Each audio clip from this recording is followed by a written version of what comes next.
네, 이 시간부터는 제4편 도수시설입니다.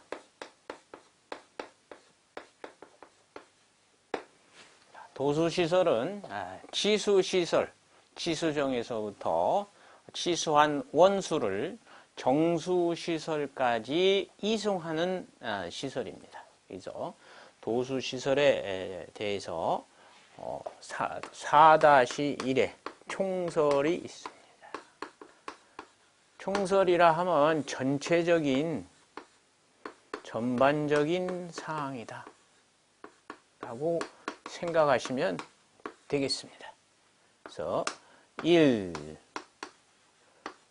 기본사항. 조금 전에 말씀드렸던 상수도에서의 도수시설은 치수시설에서 치수된 원수를 정수시설까지 이송하는 시설이다라는 그런 기본사항입니다. 두 번째는 계획 도수량.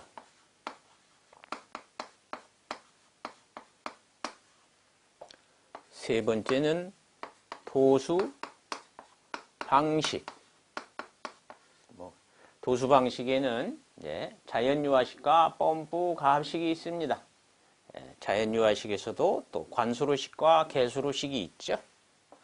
네 번째는 도수 노선입니다. 도수관을 매입할 때, 매설할 때 노선을 어떻게 정할 것이냐라는 그런 것이 있습니다. 그래서 하나하나 여러분하고 살펴보겠습니다. 기본사항. 기본사항의 첫 번째는 우리가 치수시설에서 치수한 원수를 도수시설은 치수시설에서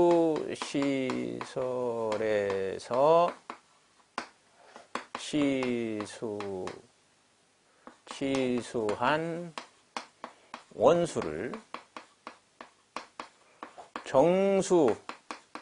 정수시설까지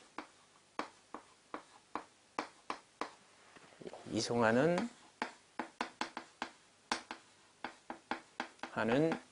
시설로 도수관, 도수거, 원수 조정조, 실도 되고 원수 조정조. 그다음에 펌프 시설 등이 있다 라고 이렇게 표현을 하셔도 되고, 여러분이 이러한 개념을 알고 있으면 구성되어 있다, 시설이 있다, 구성되어 있다 라고 여러분이 서술하시면 되겠습니다. 두 번째는 도수시설은 지진, 태풍, 호우, 수질, 사고 등 비상시에도 어떠한 경우라도 치수량을, 우리가 도수량을, 치수된 원수 도수량을 확실하게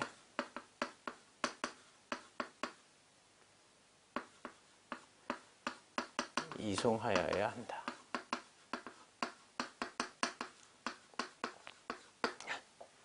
여기에서도 기본사항이 이제 도수시설에서 딱 함축되어서 이렇게 표현했습니다.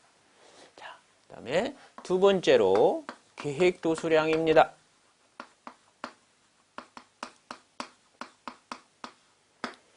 자, 계획도수량은 우리가 어디에 기준을 둘 거냐 그랬어요. 도수시설의 계획 도수량은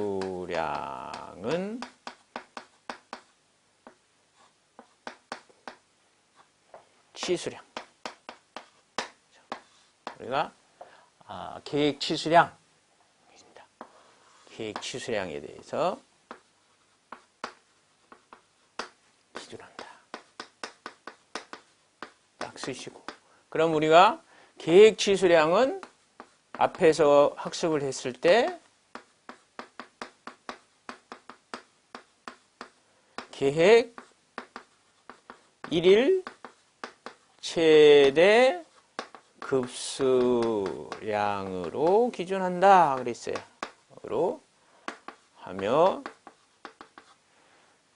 예비율을 위하여 예비 용량을 유지하기 위하여 10%의 여유를 갖는다. 이렇게 딱 쓰시면 되겠어요. 1, 2 이렇게 쓰시면 돼요. 자, 도수시설은 또한 두 번째, 노후 개량이나 사고, 청소 등 이러한 어떠한 사고에도 등에도 중단 없이 계획 도수량을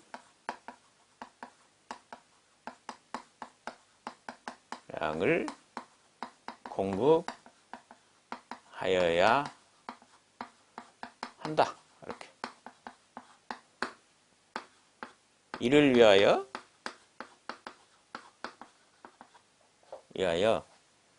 도수 시설의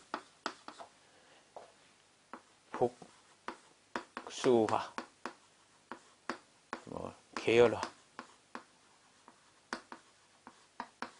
및 네트워크화 한다. 이렇게 딱 서술하시면 계획 도수량에 있어도 이제 딱 정리가 딱 함축되어 있습니다. 그래서 이렇게 기본사항 계획 도수량. 다음은 이제 세 번째 도수 방식입니다.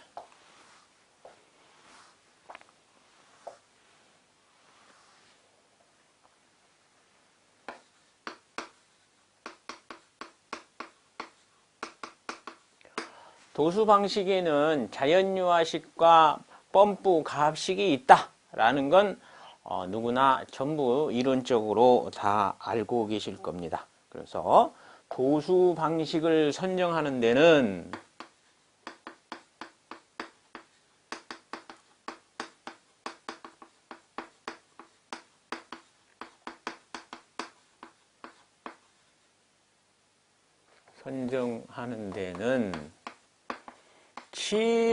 치수시설에서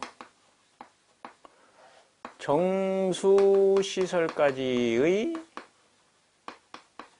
고저차, 그 다음에 계획 도수량,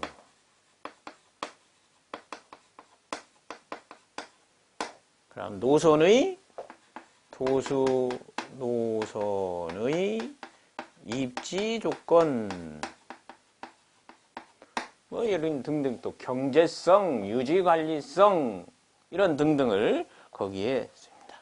건설비, 경제성, 유지관리비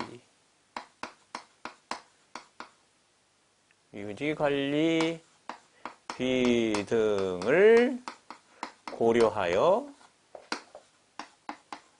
선정한다. 이렇게 딱 쓰시면 돼요. 여기서 도수노설의 입지 조건 하면 지형 지세입니다. 높고 낮고 하천이 있냐 이런 등등입니다. 그래서 우리가 자연유화식이 있고, 두 번째로 펌프 가압식이 있고, 세 번째가 자연유화식 플러스 펌프가압식의 병용식이 있다. 또 자연유화식에는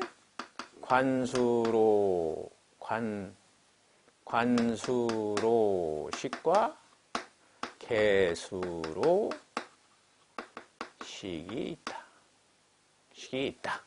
그 다음에 펌프과합식은 관수로식이다. 요 관수로하고 요 관수로하고 구분할 줄 아셔야 돼요. 그냥 똑같은 우리가 관수로지만 개수로에서의 관수로는 관이 있으면 자유수면이 이렇게 요 공간이 있어요. 자유수면. 대기와 접한에 있는 것이 이게 자연유화식이 관수로식이고 요 관수로는 펌프 가압식인 게 압송식이죠. 꽉 차서 물이 흐르는 거예요. 압력으로 가니까 이게 관수로죠. 개수로는 이제 대기하고 요 수면이 자유수면이 있는 요 개수로입니다. 요 개념을 알고 이제 자연유화식에 있어서 관수로식과 개수로식을 선정할 때는 어떠한 점을 고려해야 한다라고 이것도 표명을 해주셔야 됩니다. 그래서 이러한 도수 방식에는 세 가지가 있다 하고 딱 쓰시고 이제 또 뭐 크게 이제 2번 해서 도수 방식의 주요 사항 딱 이렇게 쓰시고 1 아니면 1 거기에 이제 교재 1페이지에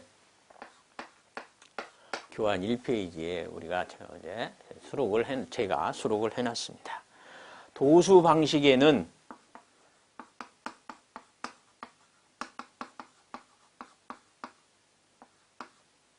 시점, 시작점이죠.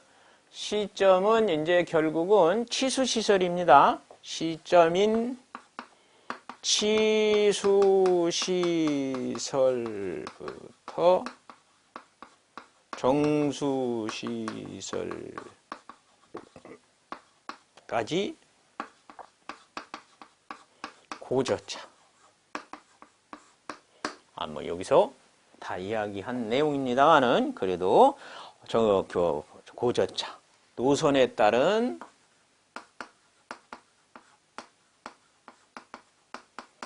지형 지세 유지관리비 뭐 경제성 이것을 고려하여 등을 고려하여 자연유화식 유화식과 그다음에 펌프 가압식을 선정한다라고 쓰시면 되겠습니다.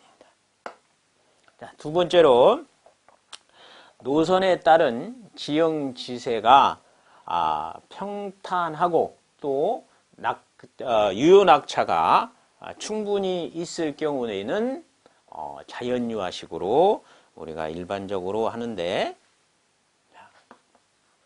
도수 노선이 평탄하고 유효 낙차가 있을 경우에는 자, 안전성이 있고 안전성이죠. 물이 끊치지 않고 단수되지 않고 계속 흐를 수 있다. 정전이 돼도 우리가 유화할 수 있다. 안전성이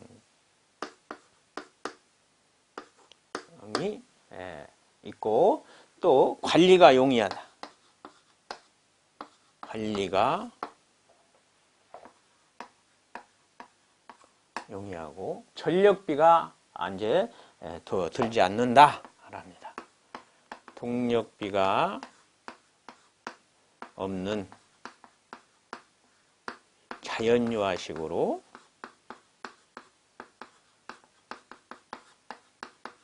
선정한다. 이렇게 딱 쓰시면 되겠고요. 그 다음에 세 번째,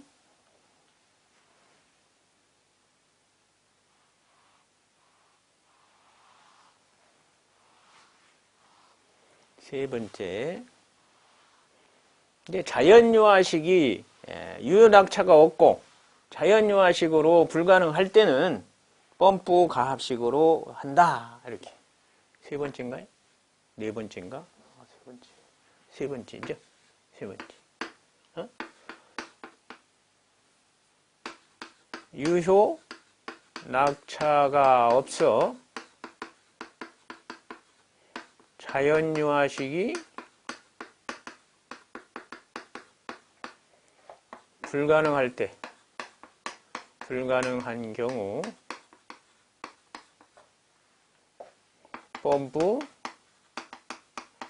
가압식을 선정한다. 이게 어느 때 자연유화식을 하고 어느 때 펌프 가압식을 한다라고 표명을 해 주셔야 됩니다.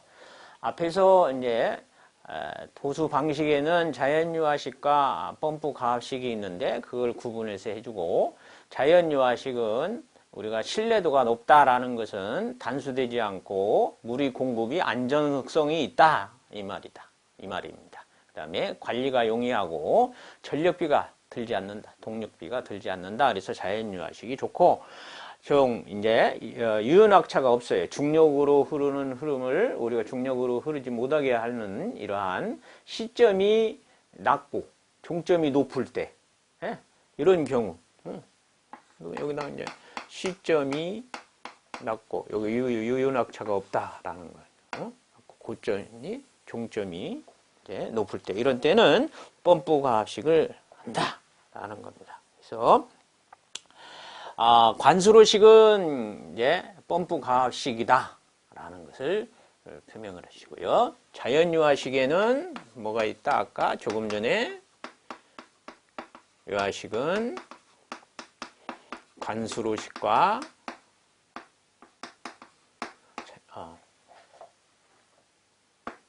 개수로식이 있다. 앞에 썼더라도 한 줄 더 쓰셔도 됩니다. 펌프 가압식은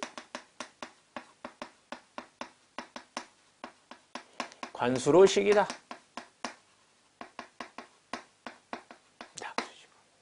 여섯 번째. 이제 지금부터는 이제 자연유화식에서 관수로식이나 개수로식을 선정할 때는 관수로식 또는 개수로식을 선정을 하기 위해서는 노선의 지형 지세,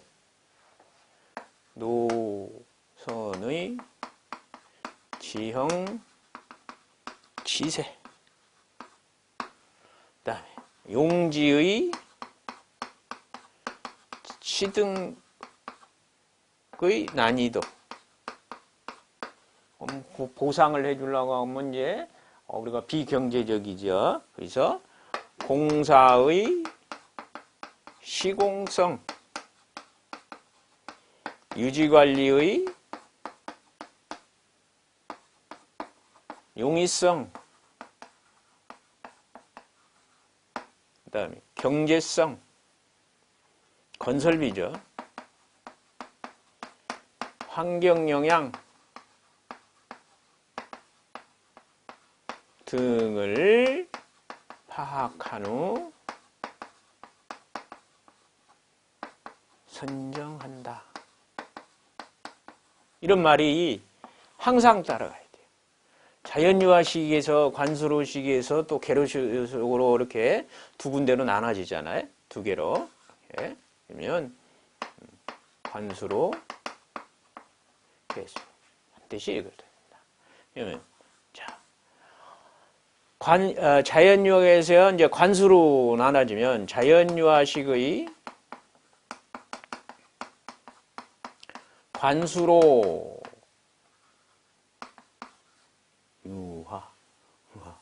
유화식의 관수로식은 장애물이 있거나 어떤 노선을 지날 때 장애물이 있거나 그러면 용이하게 옆으로 우리가 우회할 수 있다. 예물을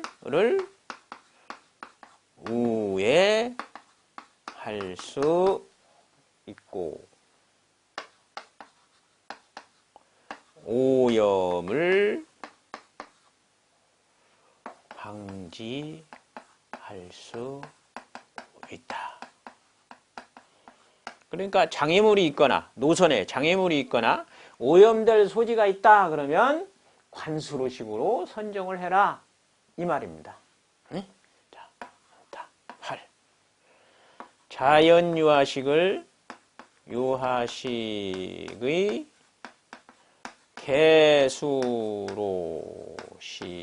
개수로식은 어떤 단점이 있냐?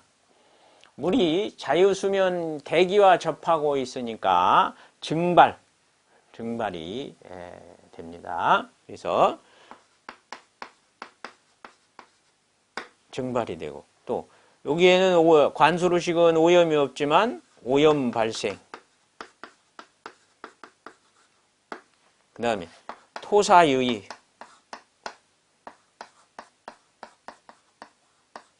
등을 고려하여 선정한다. 딱 쓰고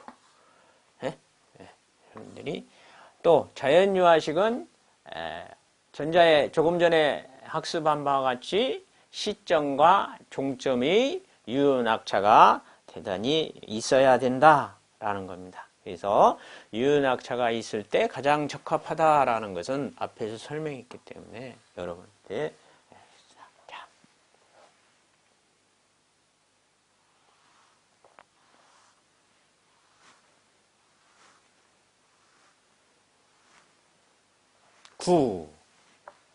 아홉 번째. 노선 선정은 이제 개수로에서 자연유화식에 이제 개수로 하는 경우 자연유화에서 개수로로 하는 경우 가능하면 단거리로 해야 됩니다. 노선을. 그런데 개수로로 하는 경우 이제 뭐 산, 골짜기, 뭐 하천, 이런 철도, 뭐 도로 횡단 이런 등이 횡단하는 경우, 이런 때에는 우리가 수간교, 산, 골짜기, 하천, 철도, 도로 등을 횡단하는 경우 수간교, 역사입본 이런 등등 우리가 터널 등을 우리가 시설을 해서 지형 지세에 따라서 터널 등으로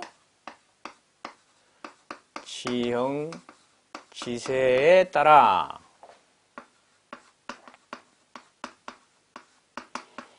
관수로나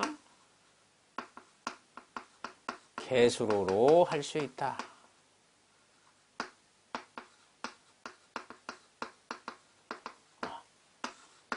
그래서 거기에 이제 그림 4-1.1을 한번 보시면 어떻게 돼요? 치수정에서 여기 치수정에서 산이 있으면 도수터널 있고 여기에 이제 접합정이 있고, 내려오면 여기에 이제 수간교, 수간교를 관로가 이렇게 돼 있고, 또 다시 접합정이 하나 있고, 도수 터널을 이제 터널과 암고를 말하고, 또 나오면 바로 급경사가 딱 나오죠. 이렇게 급경사가. 그래서 이제 정수장까지 오는 4.1.1의 그림을 갖다가 여러분이 이해는 하시기 바랍니다. 요 표현을 9번의 내용이 있는 것을 그림으로 거기 표현해 놨습니다. 그래서 이렇게 도수 노선의 종단면도 해가지고 표현해 놨으니까 이해를 하시기 바랍니다. 다음은 10번째입니다.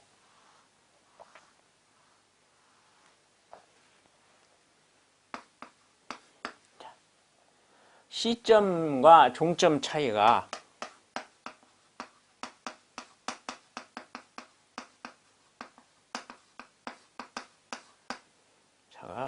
종점의 종점 차의 유효 낙차가 크다, 과대한 경우, 그럼 낙차가 크니까 폭포와 같이 막 물이 흐를 수도 있단 말입니다. 그래서 과대한 경우 수로 중간에 급경사 관로 급경사 수로를 설치하거나 접합정을 설치하거나 접합정을 설치하여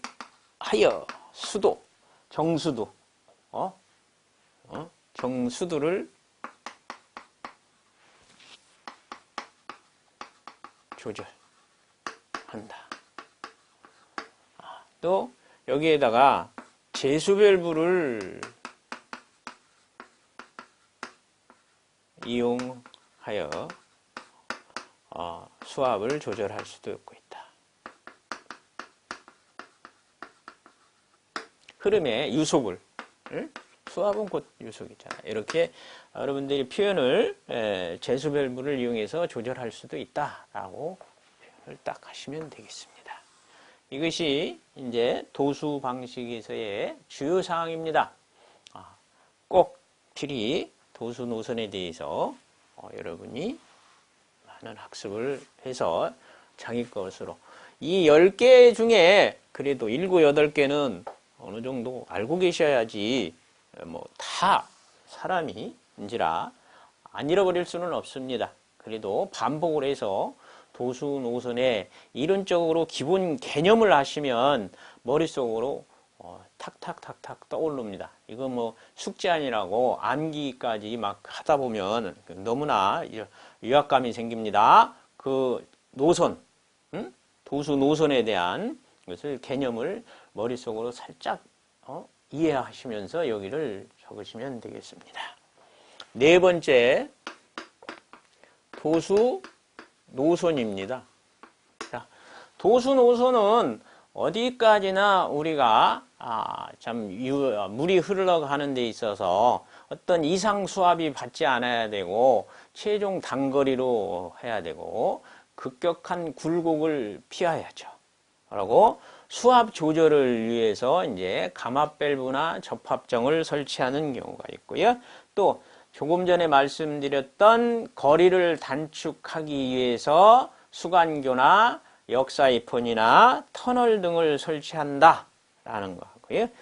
어떠한 경우라도 최소 동수 경사선 이하로 하여야 한다. 이 문구는 상당히 중요합니다.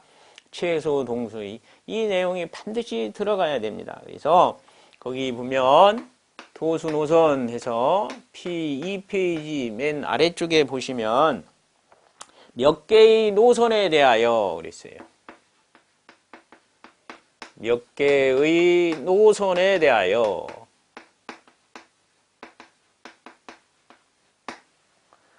어떤 것이 가장 적합한 노선인가를 판정하는데 한 개의 노선은 안 되고 몇 개의 노선을 선정해서 건설비, 그 다음에 시공성, 공사의 시공성, 유지관리, 유지관리비, 그 다음에 경제성 등을 비교하여 노선을 선정한다. 선정한다 그랬어요. 우리가 제1편에서 기본계획에서 설계의 기본적 사항에서 아마 관로의 노선 결정하는 방법을 프로차트로 학습을 하셨어요. 이미 이제 여러분들이 학습한 내용이 오래돼서 잃어버리셨겠지만 그때 관로 노선의 비교안을 작성한다. 그래서 몇 개, 복수로 2개 정도 해서 두서너 개 해서 비교안을 작성한다. 그 다음에 노선 답사를 한다. 비교안 작성, 노선. 그리고 이제 현장 답사, 노선 답사를 한다. 이거 기억하십니까? 여러분들이. 그 다음에 예비 설계를 한다. 그 다음에 관계 기관하고 협의를 한다. 그래서 기본 노선을 설정을 한다. 하고서 기본 노선 설정. 기본 노선 설정이 되면 이제 노선 측량을 한다. 노선 측량에서는 주위에 지중해에 무엇이 맺혀 있느냐라는 거하고 그게 있으면 관로 기본 설계를 한다. 관로 기본 설계에는 이제 배채수 밸브가 어디에 들어가고 공기 밸브가 어디에 가야 되고 접합정이 어디에 들어가야 되고 이런 기본적인 설계를 이제 하게 되겠습니다. 관로의 기본 노선 측량하고 관로의 기본적 기본 설계를 하면 이제 중심선 측량을 하죠. 중심선 측량을 하고 그다음에 타 기관과의 최종 합의해서 설계 도면을 우리가 작성을 한다라고 앞에 배웠습니다. 이 프로 차트를 여러분이 상기해서 노선 결정할 때 맨 마지막에 답안지 쓸 때 딱 하나 여기다 그려놓으시면 여러분은 답안지가 훌륭하게 됩니다. 그래서 앞에 기본 계획에서 배웠다 해서 기본 계획이라고 여러분이 그걸 거기에다가 생각하지 마시고 그러한 내용들을 어디에다가 이렇게 풀어서 설명을 할 것인가 하는 것을 빨리빨리 머릿속에 떠오르면 좋은 답안을 작성할 수 있습니다. 그래서 두 번째, 도수노선은 항상 용지 취득에 있어서 문제가 있으니까 보상비가 많이 들어가니까 공공도로 아니면 도로 및 수도용지를 이용한다. 수도용지를 이용한다. 세 번째 내용이 상당히 중요합니다. 수평, 수직에 대한 급격한 굴곡을 피하고 수평에 대한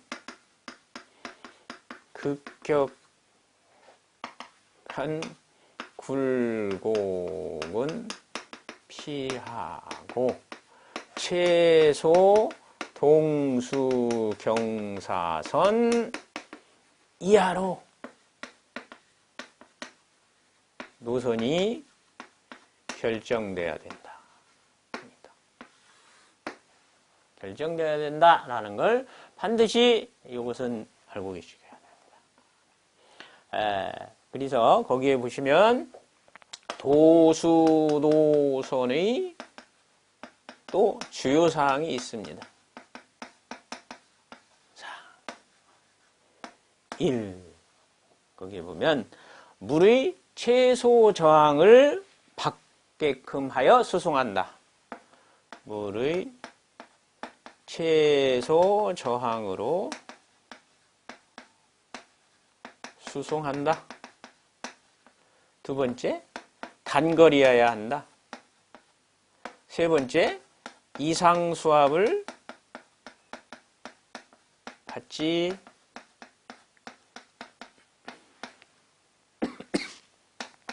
않아야 한다. 그 다음에 조금 전에 말씀드렸던 수평, 수직의 굴곡, 급격한 굴곡은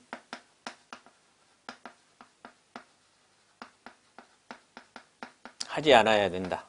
피한다. 이렇게. 피하여야 한다. 다섯 번째, 단거리.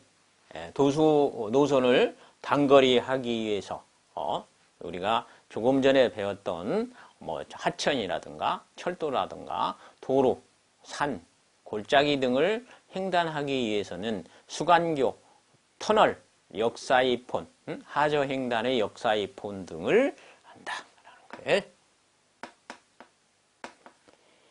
도수 노선을 단축하기 위해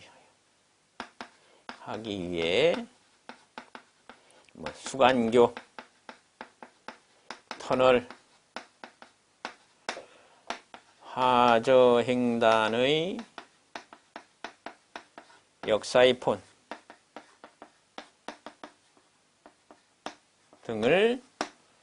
등의 시설을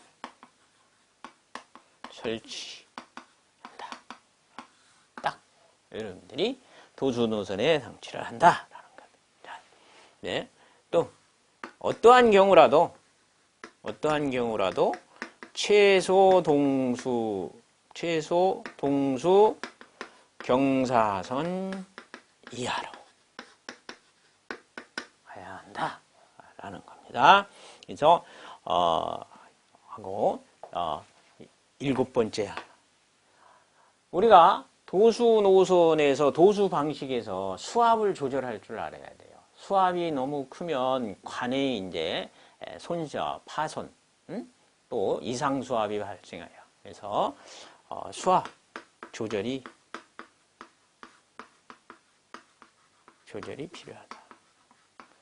필요하다. 수압 조절은 가마 밸브나 정수도를 조절하는 것은 우리가 접합정을 이용하는 것이 자연유화식에서는 가장 중요하죠. 이런 수압 조절이 필요하다라는 겁니다. 이런 내용들을 우리가 반드시 숙지를 하고 계셔야 되겠습니다.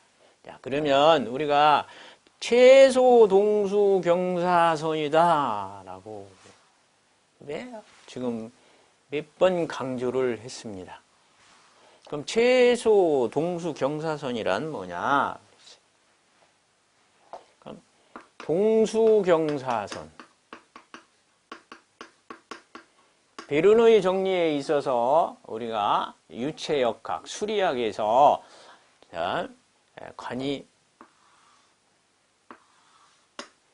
있고 물이 흘러내려오면 지표면이면 1부분, 2부분 하면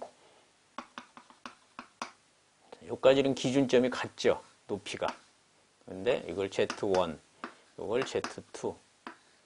이거는 압력수도입니다. 여기는 압력수도. W의 P2, 여기는 W의 P1 하고,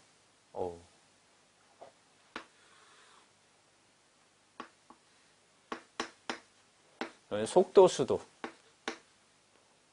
완자수. 여기는 2지분의 V2 자수.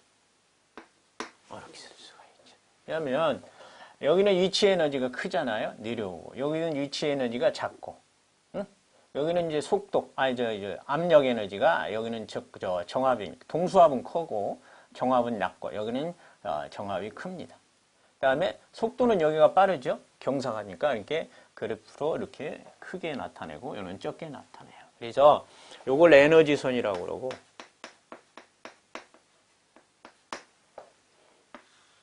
요걸 요걸 경사진 것을 우리가 동수경사선이라고 합니다. 그러면 베르노이 정리해서 위치 에너지 Z1 이걸 위치 에너지라고 그래요. 에너지를 2를 쓸게요. 플러스 P1 압력 에너지 압력 수두라고 그래요.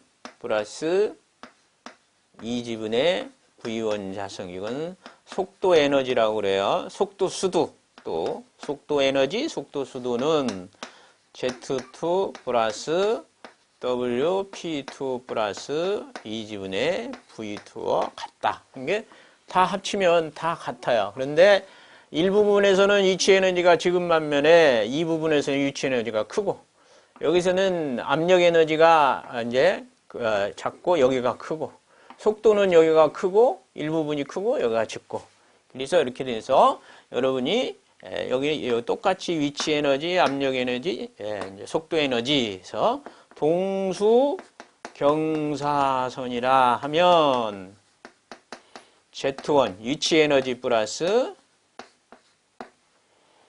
압력 에너지를 말한다. 그 다음에 에너지 선이라 하면 Z1 플러스 P1 플러스 2지분의 V1 2다라고 이렇게 딱 표현하실 줄 알아야 됩니다. 그래서 에너지선은 동일하다. 1 부분과 2 부분과 같다. 에너지선은 같다. 동수경사선은 위치 에너지와 압력 에너지 합이다. 라고 이렇게 여러분이 딱 위치 에너지와 압력 에너지의 합이다. 표현을 딱 하시면 되겠습니다. 이 세 개를. 자, 그럼 실제로 이제 도수 노선에서의 최소 동수합은 어떻게 되느냐?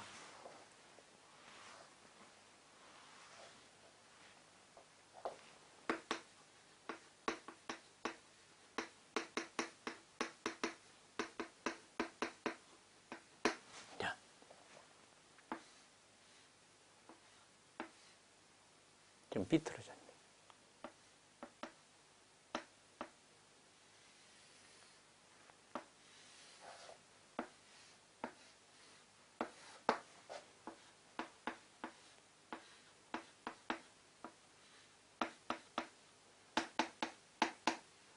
하이 레벨, 로우 레벨. 네?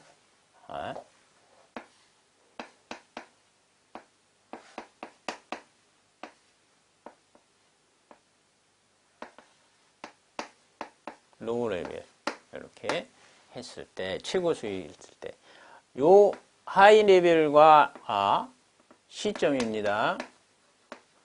종점이다.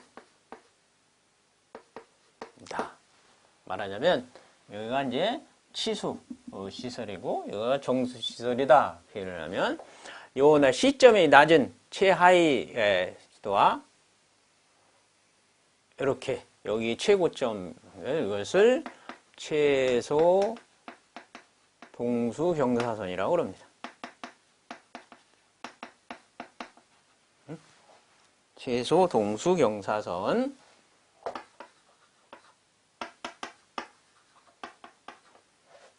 시점의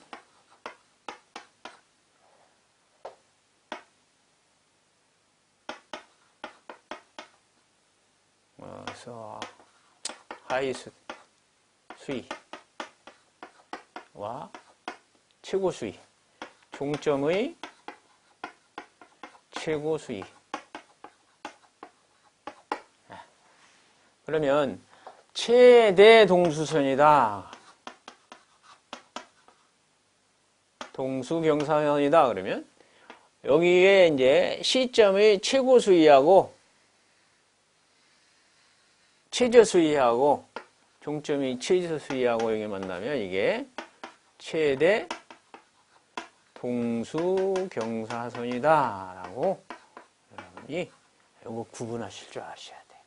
정확하게. 그런데 여기서 노선이 이제 동수 노선이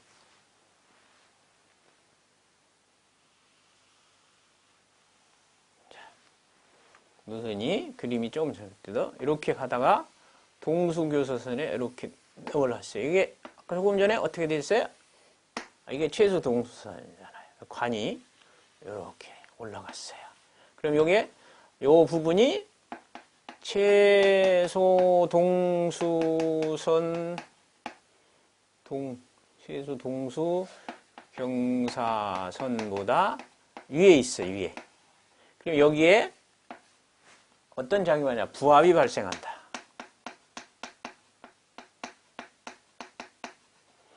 부압이 발생한다. 부압이 발생하면 대기압보다 압력이 낮아져야. 그래서 이 현상에서 수주분리 현상이 일어나요. 수주분리 현상이 나면 공기방울이 생기죠. 공기방울이 생기면서 거기에서 이제 통수 능력을 저하시키고 또 관로를 파쇄하고 밸브나 이런 부속 시설에 대해서 손상을 입기도 하고요. 또 이런 부분이 부압이 생기면 낮은 경우 틈새가 있을 때 이음부 같은데 틈새가 있을 때 음압이기 때문에 오염물질, 빗물 같은 것이 유입됩니다. 유입돼요. 그러면 수질오염이 일어납니다. 그래서 이러한 것들의 예상, 방지를 하기 위해서 항상 노선은 동수경사선 이하로 해야 된다. 제가 지금 말씀드린 건 상당히 중요하니까 반드시 숙지하시기 바랍니다.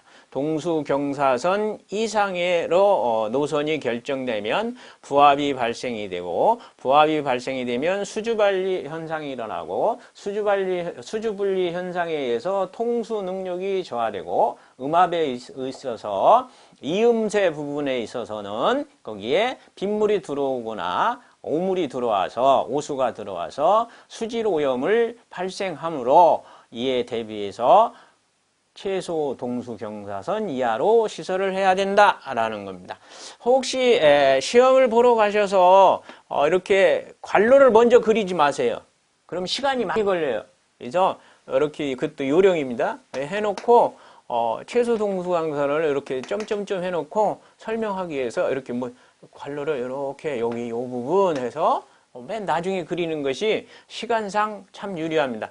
만약에 관로부터 그렸다가 이 그림이 잘못되는 경우가 있어요. 잘 안 되는 경우. 그러다 보면 지우고 또 X 이렇게 하고 또 하고 하다 보면 시간만 많이 소요됩니다. 그러니까 관로는 이제 시점과 종점을 먼저 그리고 동수경사 최소 먼저 그려놓고 관로를 이렇게 딱 그려놓으시면 됩니다.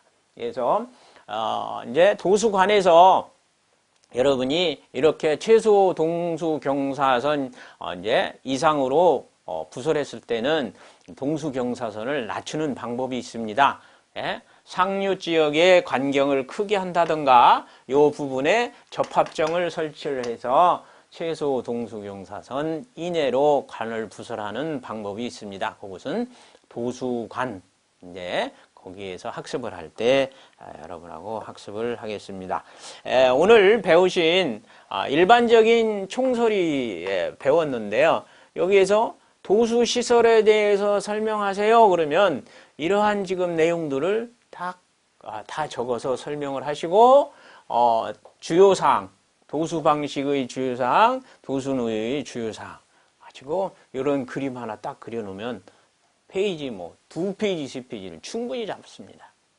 그래서 여러분들이 이러한 학습을 하기 위해서 이렇게 순서대로 하고 그림도 그려놓고 설명을 딱 이렇게 해주시고 동수경사선은 뭐다라고 그냥 아까 조금 전에 제가 이렇게 그림을 그려서 베르누이 정리 그것까지는 안 하시더라도 동수경사선은 뭐 위치에너지 플러스 압력에너지다라고 Z1 플러스 에다 I로 표시한다. 딱 이것만 써줘도 출제자는 어느 정도 이해를 하시고 이렇게 알고 있구나 수험생을 이해하시고 채점을 하실 겁니다. 다음에는 이제 수업에 대해서 도수관에 대해서 한번 해보겠습니다.